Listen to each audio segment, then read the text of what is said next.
अस्सलामुअलैकुम जी। Hi guys, so welcome back to my channel life with Ima with another blog. उम्मीद करती हूँ आप सब ठीक ठाक होंगे और अल्हम्दुलिल्लाह मैं भी ठीक हूँ। सो जी करते हैं जी व्लॉग का स्टार्ट। और व्लॉग की जो स्टार्टिंग है ना, यहाँ पे मैं सो के उठी थी, बल्कि सो रही थी तो पार्सल वाले की कॉल आई कि आप ही जी आपका पार्सल आया है, तो काइंडली मुझे ना गली नंबर समझा दें, बिकॉज मेरी मिस्टेक थी। मैंने वहाँ पे ना डी ब्लॉक नहीं लिखा था, तो वो सी ब्लॉक में फिर रहे थे। तो मुझे फिर बाद में बुरा भी फील हुआ कि भाई भैया का रोज़ा था और भाई इतने मेरी वजह से ना मतलब ख्वार हुए। तो फिर मैंने सॉरी कह दिया था। और यहाँ पे 2 पार्सल जो थे वो आ चुके थे, बिकॉज मैं दराज पे बैठ जाऊँ ना तो फिर मैं कुछ ना कुछ टिक टिक करके ना मंगवाती रहती हूँ।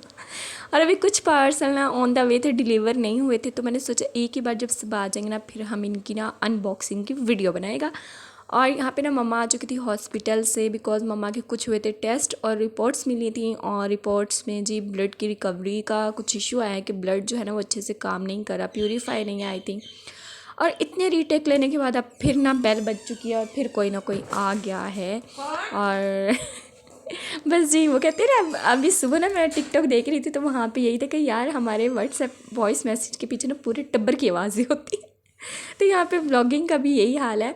अच्छा, ये मियाँ मीर हॉस्पिटल है और बहुत अच्छे से ना यहाँ पे मम्मा का जो है वो चेकअप हुआ है। फ़ौरन उन्होंने ना एमरजेंसी में मम्मा को शिफ्ट किया था और सारे टेस्ट वगैरह करके फिर रिपोर्ट्स वगैरह दी।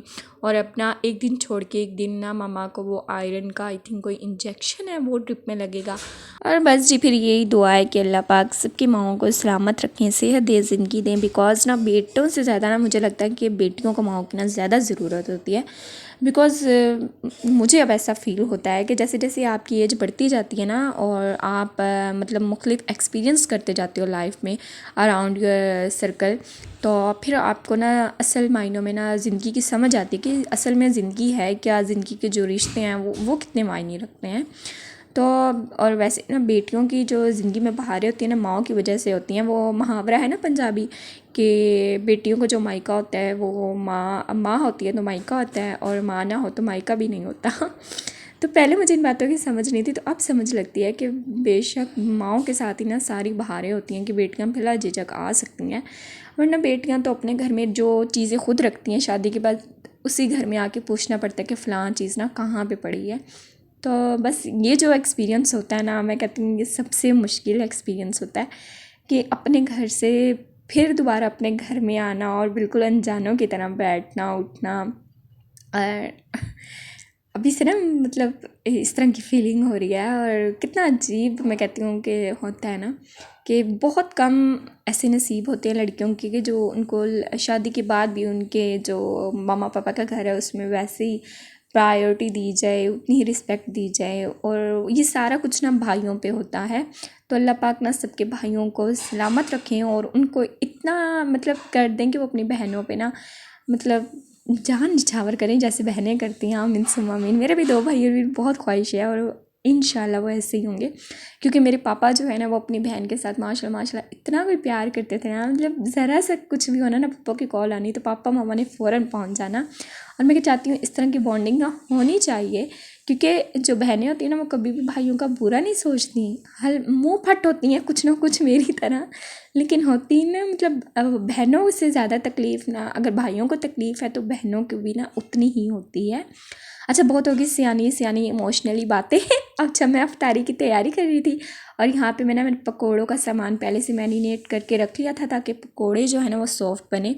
उसके बाद जब मैं यहाँ पे चना चाट बना रही थी, बिकॉज चना चाट ना डेली की रेसिपी है और यहाँ पे भाई जो छोटा है ना उसको चना चाट तो चाहिए ही चाहिए।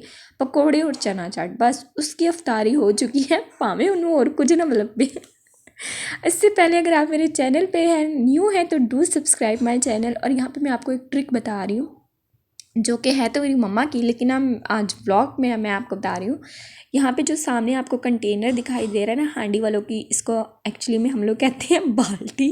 तो यहाँ पे ना ये मम्मा ने पूरी ग्रीन चटनी बना के ना फ्रीज़ कर दी हुई है कि रमज़ान में कौन बार बार बनाए, और कभी फिर टाइम होता है नहीं होता। और आज जैसे लाइट ने आज तमाशा लगाया हुआ, कभी आ रही है कभी जा रही है, तो फिर इंसान का ना मुश्किल हो जाती है। तो आइस क्यूब में भी डाल के रख लेते हैं और इस तरह से भी।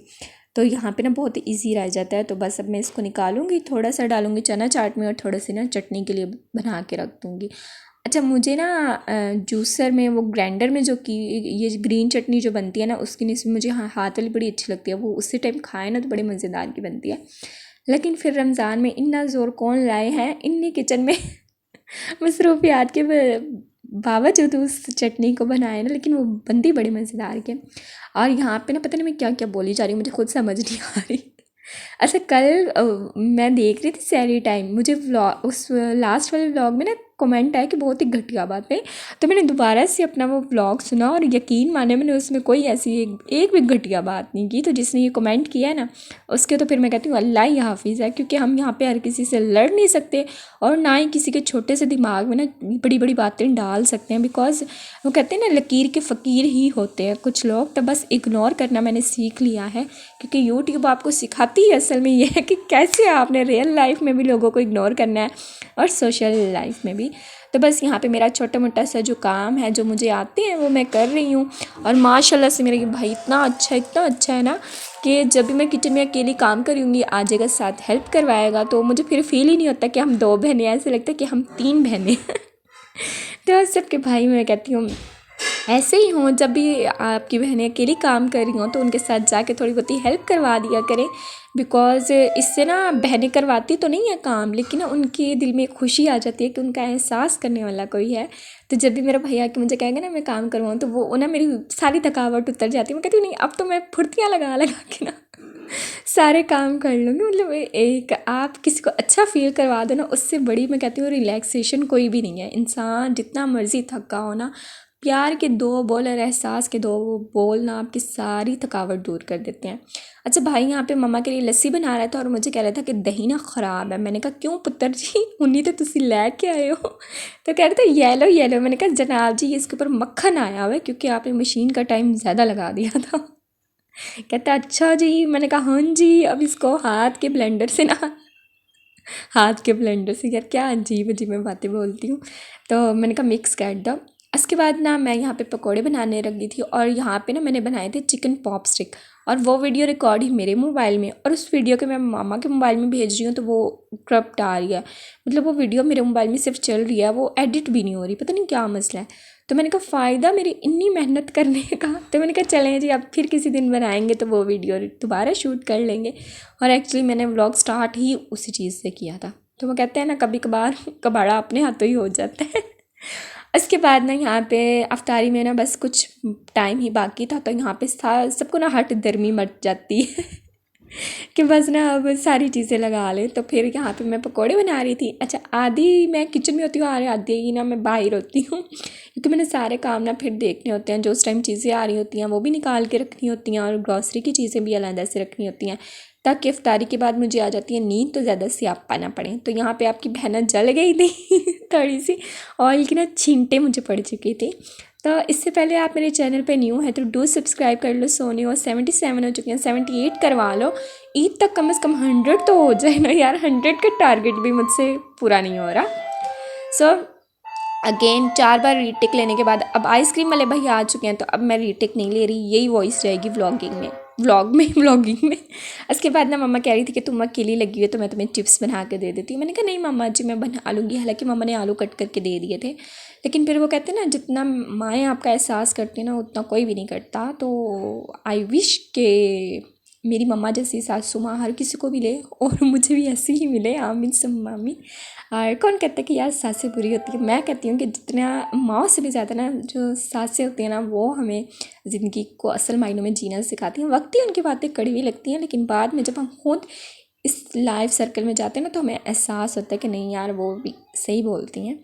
तो मेरी तो बहुत दिली ख्वाहिश है ना कि मैं मेरी अपनी फ्यूचर में ना मेरी अपने हस्बैंड से ज़्यादा ना उसकी मामा से उस बॉन्डिंग जो है ना वो स्ट्रॉन्ग हो। और अल्लाह पाक से मेरी यही दुआ है। बस यही था मेरा चुना मुन्ना सब व्लॉग। होप सो आपको अच्छा लगा होगा।